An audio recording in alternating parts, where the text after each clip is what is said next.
Herkese yeniden merhaba, ben Damla. Bugün sizlerle bu üzerimde gördüğünüz hafif vintage esintili elbiseyi nasıl yaptığımı paylaşacağım. Beni Instagram'dan takip edenler zaten bu elbiseyi daha önceden görmüşlerdi ve sürekli soru alıyordum ne zaman paylaşacaksın diye. Sonunda paylaşabildim. Aslında yapımı çok fazla zor değil, sadece birazcık fazla detayı var. O da tamamen benim isteğim doğrultusunda. Bu yakayı çok fazla görmüştüm bu sene ve böyle bir şey kullanmak istedim. Artık bu kollar da benim hasta olduğum kollardı. Hepsini birleştirince çok şirin bir elbise olduğunu düşünüyorum. Umarım siz de beğenirsiniz. Eğer videom hoşunuza giderse beğen butonuna basmayı ve videoların devamını görmek isterseniz kanalıma abone olmayı unutmayın. Kendinize çok iyi bakın. Elbisem için 1,5 metre viskon kumaş kullanacağım. Bu böyle yumuşacık bir kumaş, tiril tiril, tam bir yazlık kumaş yani. Viskonların tek sıkıntısı bence elbise veya etek diktiğimizde oturup kalktığımızda arka taraf çok çabuk kırışabiliyor. Ama genelde zaten eteklerde öyle bir sorunla karşılaşıyoruz. Benim kumaşım 2 metreydi ama yarım metreden bile bir tık fazla kaldı aslında. Yani 1,5 metre gayet yeterli. Kumaşımı öncelikle tek yöne doğru 4'e katlıyorum. Kalıp olarak bir tişört kullanacağım. İstediğiniz herhangi bir şey kullanabilirsiniz, yani üst parça olması yeterli. Tişörtümü arkasından 2'ye katlayıp kumaşımın kat yerine yerleştiriyorum. Daha sonra elbiseyi istediğim uzunluğu tişörtümün omzundan itibaren ölçerek kumaşımda işaretliyorum ve orayı dümdüz kesiyorum öncelikle. Yaka açıklığını, omuz kısmını kesiyorum. Tişörtümün kolunu içeriye doğru katlayarak kol oyuntusunu veriyorum. Ve aşağıya doğru dümdüz çapraz bir şekilde kesiyorum.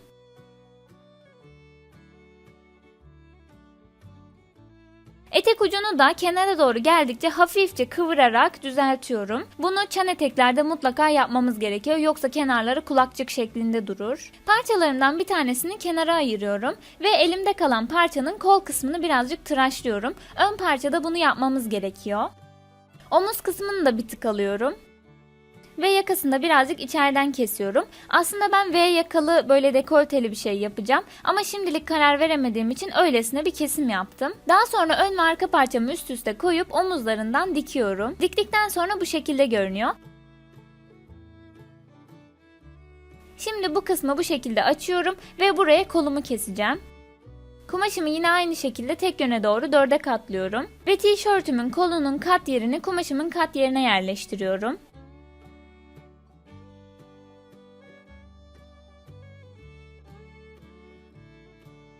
Buradaki kıvrıma göre keseceğim. Ben kollarımın üst kısımlarında hafif bir büzgü istediğim için, yani orada bir detay istediğim için bu tepe kısmını biraz dümdüz kesiyorum ve daha sonra kıvrımını veriyorum. Ve tişörtümün koluna göre de bir tık daha geniş bir kol kesiyorum. Çünkü dökümlü olsun istiyorum.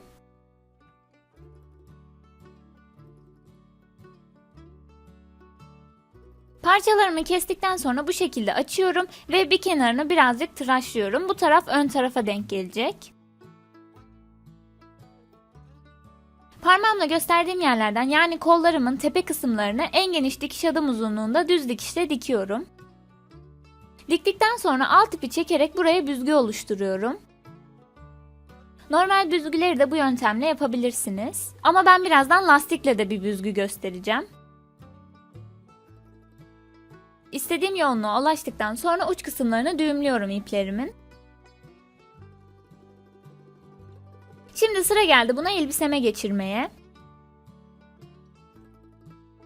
Az önce açtığım kısma kolumu bu şekilde yerleştiriyorum. Tepe kısmından başlıyorum, kenarlara doğru iğneliyorum.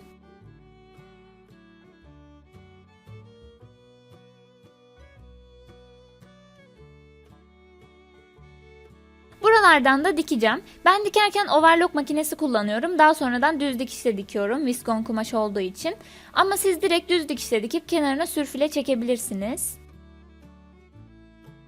Kollarımı diktikten sonra böyle görünüyor. Tepe kısımları gördüğünüz gibi büzgü büzgü oldu. Şimdi omuz dikişinden tutup elbisemi 2'ye katlıyorum.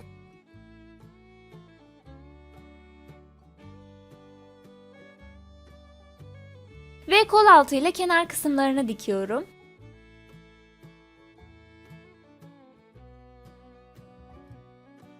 Diktikten sonra bu şekilde görünüyor.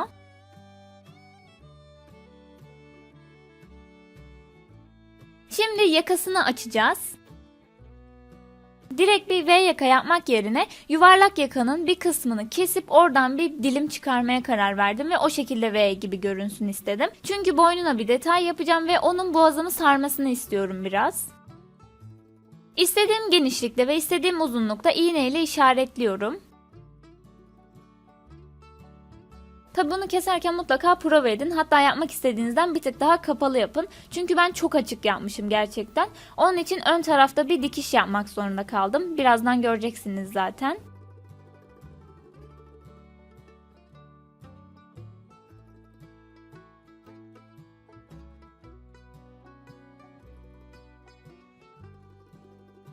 Dekoltemi açtıktan sonra minik bir parça biye kesiyorum. Biye kumaşın verevinden yani çaprazından kestiğimiz parçalardır. Çaprazından kestiğimiz için esneyebilirler ve böylece yuvarlak kısımlara çok rahatlıkla gelebilir. Biyemi ikiye katlıyorum ve bu V kısmının kenarına yerleştiriyorum ve dikiyorum. Daha sonradan güzelce ütülüyorum. Ve yakam bu şekilde görünüyor.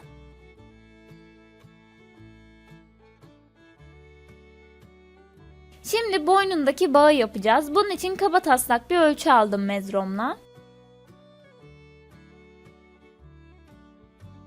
Bunu birazcık uzun yapmakta fayda var. Öyle daha güzel duruyor bence.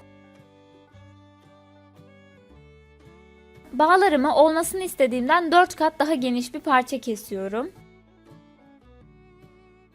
Daha sonra bağımın ortasını bulup iğneyle işaretliyorum.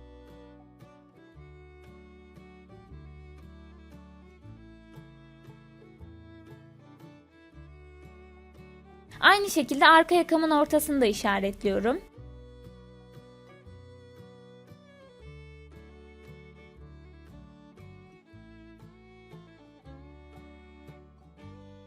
Ve bu iğneler üst üste denk gelecek şekilde bağımı ikiye katlıyorum, yakama geçirmeye başlıyorum. Düz yüzü dışarıda.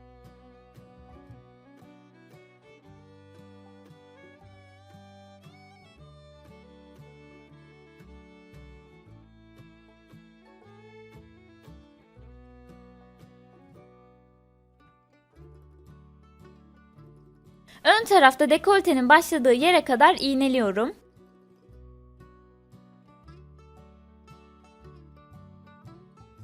Burayı bağımın bir ucundan başlayıp sonuna kadar dikiyorum. Orta kısmını da yakayla birleştirmiş olacağım böylece. Diktikten sonra bu şekilde görünüyor. Gördüğünüz gibi hem uçları birleşti hem de yakaya geçirdim. Şimdi bu overlock dikişimi yukarıya alıyorum ve daha sonra bağımın diğer kat olan kenarını bunun üzerine kapatıyorum. Böylece dikişi içeriye saklamış olacağım. Bu kısımdan düz dikişle dikeceğim. Bunu daha önce göstermiştim ama sanırım biraz uzaktan göstermişim ve anlaşılmamış. Bu şekilde yapıyorum yani. Dikişi böylece içeriye saklamış oluyorum. Diktikten sonra bu şekilde görünüyor. Gördüğünüz gibi yaka bağımı tertemiz bir şekilde geçirmiş oldum.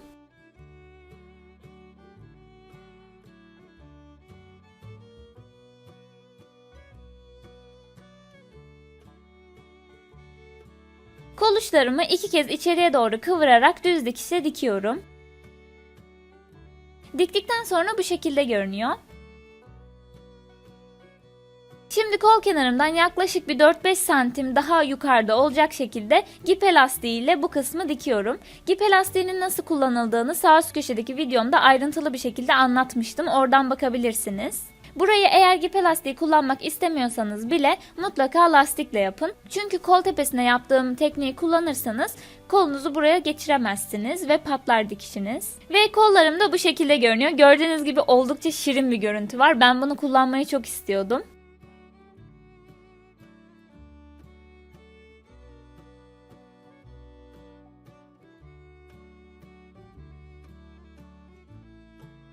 Şimdi etek ucumu da kol ucuna yaptığım gibi 2 kez içeriye kıvırıp düz dikişle dikiyorum. Ve böylece etek ucum da hazır oldu.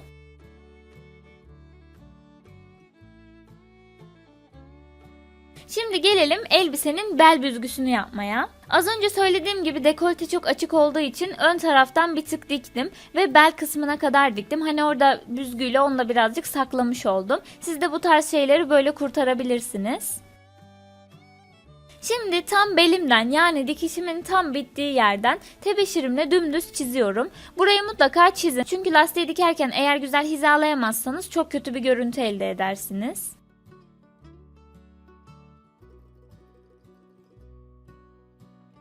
Ben yine gip elastiği kullandım. Aynı şekilde normal lastik de dikebilirsiniz çeke çeke. Ama gip elastiği gerçekten çok kullanışlı bir şey.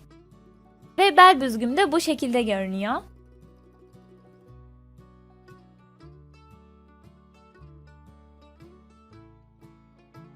Son dokunuşumu da yapıyorum. Ve elbisem bitmiş oldu. Umarım siz de beğenmişsinizdir. Eğer videom hoşunuza gittiyse beğen butonuna basmayı ve videoların devamını görmek isterseniz kanalıma abone olmayı unutmayın. Ayrıca daha farklı fikirlerinizi yorumlar kısmında bekliyorum. Kendinize çok iyi bakın.